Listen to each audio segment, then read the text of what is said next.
Alam nyo ba na may apat na kontrabida sa ating buhay? Alam nyo naman po, pag sinabing kontrabida, ibig sabihin ito ay may masamang, yung masamang maidudulot o negatibo na maidudulot sa buhay natin. At ito naman po sasabihin ko sa inyong apat na to ay may mabuting maidudulot.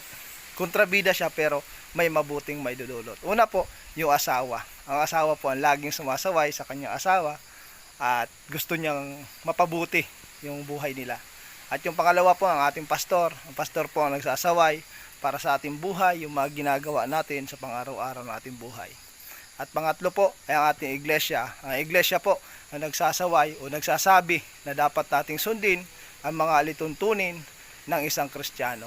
At ang pang-apat po ay ang ating Panginoon Diyos. Siya po yung sumasaway sa atin sa tuwing tayo nagkakamali.